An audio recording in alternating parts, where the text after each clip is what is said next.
कक्षा 11 गणित के अंतर्गत परवलय के समीकरण का अध्ययन इस वीडियो में कराया जाएगा। ये शंकु परिच्छेद जो अध्याय है उसमें 4 तरह के शंकु परिच्छेद हैं। एक वृत्त है, इसके विषय में चर्चा हो चुकी है। दूसरा है शंकु परिच्छेद परवलय, ये क्या होता है एक बार इसको बताए देते हैं। ये शंकु को तिरछी ऊंचाई के समांतर काटने से बनता है। ये खोखला शंकु है, इसकी ये तिरछी ऊंचाई है, इसके समांतर समतल से इस हिस्से को काट कर अलग कर दें।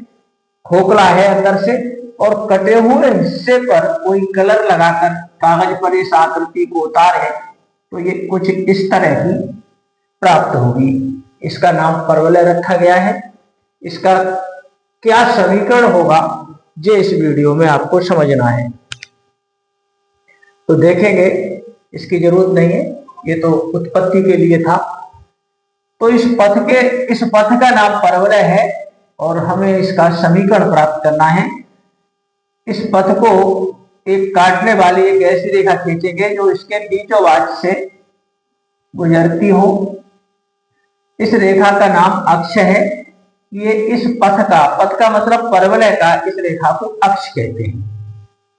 और इस पथ को ये अक्ष जिस बिंदु पर काटता है, इस बिंदु को इस पथ का अर्थात परवलय का शीर्ष कहते हैं। ये बिंदु परवलय का शीर्ष है, ये रेखा परवलय का अक्ष है। कुछ और चीजें जाननी है। एक तो हमने शीर्ष के विषय में जाना और इस रेखा का नाम अक्ष है। सुविधा के लिए ये रेखा हो सकता है ये एक्स अक्ष हो, और ये जो परवलय का शीर्ष है ये यहां से वाई अक्ष यदि गुजरता हो तो ये मूल बिंदु हो जाएगा। ये आम आदमी के लिए मूल बिंदु है, लेकिन इस परवलय के लिए ये शीर्ष है। तो जो निर्देशांक इसके होते हैं वही होंगे 0,0, और ये रेखा आम आदमी के लिए तो ये एक्स अक्ष है और इस परवलय के लिए ये रेखा अक्ष है। कुछ और बातें इसकी जाननी है। एक तो हमने ये जाना इस रेखा को इस परवलय का अक्ष कहते हैं और इस कटान बिंदु को परवलय का शीर्ष कहते हैं। सुविधा के लिए ये शीर्ष जो है मूल बिंदु है, और अपनी सुविधा के लिए ये जो परवलय का अक्ष है ये एक्स अक्ष है। एक्स अक्ष का समीकरण जानते ही आप पाई बराबर 0 होता है। कुछ और बातें हमें इसमें जाननी है, इसके बाद इसका समीकरण तो अपने आप ही निकल आएगा। ये शीर्ष से अक्ष पर अंदर की तरफ एक खास बिंदु होता है विशेष दूरी पर, और उतनी ही दूरी पर पीछे एक रेखा पाई जाती है। इस रेखा, ये एक रेखा स्थिर होती है, ये यहां से हिलती नहीं है, तो इसका नाम नियता है, नियत रहती है। ये नियता किसकी? इस परवलय की। इस पथ का नाम परवलय और इस परवलय की ये नियता है। ये रेखा परवलय की नियता कहलाती है, और ये परवलय, इस रेखा को परवलय का अक्ष कहते हैं, और ये परवलय का शीर्ष है। शीर्ष से अंदर एक खास बिंदु होता है, इस खास बिंदु को परवलय की नाभि कहते हैं। और इस नाभि को, ये तो नाभि नाम है, अंग्रेजी में फोकस कहते हैं। इसको अक्षर एस से व्यक्त करे दे रहे हैं। यहां से यहां तक की दूरी, मूल बिंदु से यहां तक नाभि तक की दूरी को यदि स्मॉल ए मान लें तो इस नाभि के निर्देशांक 1,0 हो जाएंगे। शीर्ष से जितनी दूरी पर ये नाभि है, पीछे उतनी ही दूरी पर ये रेखा है जिसका नाम नियता है। यहां से यहां तक ये दूरी पर ये नाभि है, तो यहां से ये दूरी पर ही नियता होगी, लेकिन यहां से ये दूरी माइनस की नापी जाएगी। ये रेखा जिसे नियता नाम दिया गया है ये वाई अक्ष के समांतर है। तो वाई अक्ष के समांतर किसी भी रेखा का समीकरण ऐसे लिखा जाता है, एक्स बराबर जितनी दूरी पर होगी वो एक्स बराबर दूरी लिखी जाएगी। ए दूरी पर है और दूरी इधर माइनस की नापी जाती है, तो इस नियता का समीकरण एक्स बराबर माइनस ए, इस माइनस को उठा के इधर भी ला सकते हो, तो एक्स प्लस ए बराबर 0। इस नियता के समीकरण को व्यापक रूप में ऐसे लिख सकते हैं 1x, इसमें y का पद है नहीं तो 0y प्लस एक और पद है अचर बिना एक्स वाई का, a बराबर 0। किसी भी समीकरण को, रेखा के समीकरण को इस तरह से लिखना, ये व्यापक रूप कहलाता है। तो ये तो इस पथ की सामान्य जानकारी रही, इसे नियता कहते हैं। इसका ये समीकरण है, ये भी इसका समीकरण है, ये भी इसका समीकरण है। इस समीकरण को हमने इसे व्यापक रूप में बदल दिया है। ये नाभि के निर्देशांक हैं, ये शीर्ष के निर्देशांक हैं, ये अक्ष है, ये अक्ष का समीकरण है y बराबर 0।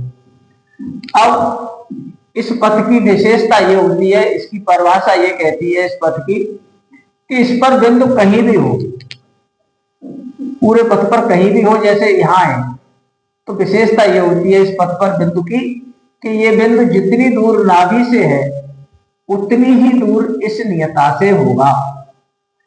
ये लंबवत दूरी मानी जाएगी नियता से बिंदु की। यही विशेषता बिंदु के यहां होने पर हो जाएगी।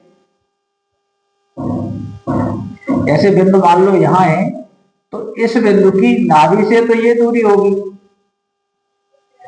और इसी बिंदु की इसी समय जब ये बिंदु यहां है तो ये दूरी नियता से हो जाएगी लंबवत। ये दूरियां बराबर हो जाएंगी, ये इसके बराबर। कहीं भी हो बिंदु, ये बिंदु यहां आ जाएगा तो ये नाभि से दूरी हो जाएगी, ये नियता से हो जाएगी। इस पथ के फॉर्मूला कहा जाता है जब ये दूरी और ये दूरियां बराबर होती है। ये P बिंदु मान लो x, y, इस x y में जो संबंध आएगा वही इसका समीकरण होगा। ये PM इस रेखा पर लंब डाल लिया गया है। तो इसकी जो परिभाषा है, इस परवलय नाम के पथ की परिभाषा वो क्या है? इस पथ पर स्थित किसी बिंदु की जो दूरी नाभि से है वही दूरी उस बिंदु की नियता से होती है। यानी नियता से और नाभि से उन बिंदुओं की दूरी बराबर रहेगी तो वो बिंदु हमेशा परवलयकार पथ पर गति करेंगे। तो परिभाषा ये कहती है कि P की नाभि से दूरी PS बराबर होगी P की नियता से दूरी PM। ये परवलय की परिभाषा है। पूरे पथ पर कहीं भी बिंदु होगा, उस बिंदु की नाभि से दूरी और उसी समय उस बिंदु की नियता से दूरी बराबर होगी। ऐसा पथ ही परवलय होता है। अब ये दूरियां बीच की दूरी के सूत्र से निकाल के लगा दो, अंडर रूट में आती है ये x माइनस a का वर्ग प्लस y माइनस 0 का वर्ग, ये y है, ये अंडर रूट में, और PM, ये PM कैसे निकलता है? किसी बिंदु से रेखा पर डाले गए लंब की लंबाई, ये रेखा के पाठ में आपको पढ़ाया गया होगा, फिर देख लो। इस बिंदु से इस रेखा पर जो लंब डाला है उसकी लंबाई कैसे निकलती है? रेखा के समीकरण को मानक रूप में लिखते हैं, ऐसे जैसे ये लिखा है, और शुरू करते हैं इस लंबाई को निकालने का। PM एक लंबाई है इस बिंदु से इस रेखा तक की, तो कैसे निकलेगी? रेखा के समीकरण से x का गुणांक 1 इंटू बिंदु के में से पहला निर्देशांक x प्लस, अब रेखा के समीकरण से y का गुणांक लेते हैं चिन्ह सहित, ये माइनस होता है तो माइनस का आता है, ये 0 है, इंटू बिंदु से दूसरा निर्देशांक y प्लस, अब रेखा में और आगे बढ़ जाओ, रेखा के समीकरण से चिन्ह सहित ये तीसरा पद अपॉन अंडर रूट। रेखा के समीकरणों में x y के गुणांक दिख रहे होंगे, इनका वर्ग, ये PM का मान हो गया इतना, इंटू ये प्लस 0 इंटू ये प्लस अचर पद अपॉन अंडर रूट। x के गुणांक 1 है तो 1 का वर्ग, y का गुणांक 0 है तो 0 का वर्ग, ये PM का मान है।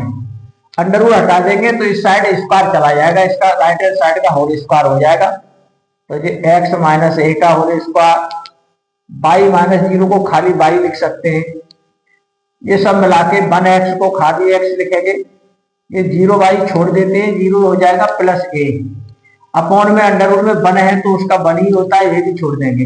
इधर से जब अंडर रूट हटाएंगे तो ये राइट हैंड साइड का स्क्वायर हो गया।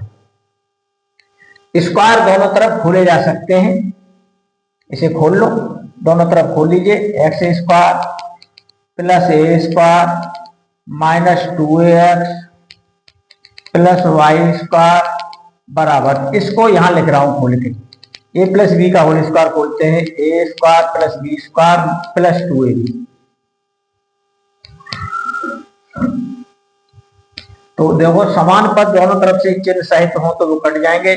ये कट गया, जो माइनस का 2x राइट हैंड साइड में चला जाएगा, पक्षांतर होके 22 रह जाएगा। ये 2x जब इधर आएगा प्लस हो जाएगा 4x हो जाएगा। 2x तो पहले इसी मौजूद है, ये भी इधर जाके इसी में जुड़ के 4ax बन जाएगा।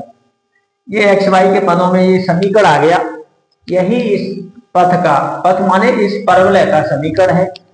इस परवलय के समीकरण को आप ध्यान से देखिए। इसमें ये हिस्सा, इसमें 2 घात है बाई, और ये x जो है 1 घात है। ये जो निर्देशांक है चर बिंदु के, उन निर्देशांकों में से एक 2 घात का होता है और एक 1 घात का होता है। ये विशेषता परवलयकार पथ की होती है। इस विशेषता को फिजिक्स का एक चैप्टर है प्रक्षेप का पथ परवलयकार होता है, इसका वहां उपयोग किया गया होगा। शायद ये बात समझ में आई गई होगी। शेष बातें इस परवलय से संबंधित अगले वीडियो में बताई जाएगी। धन्यवाद।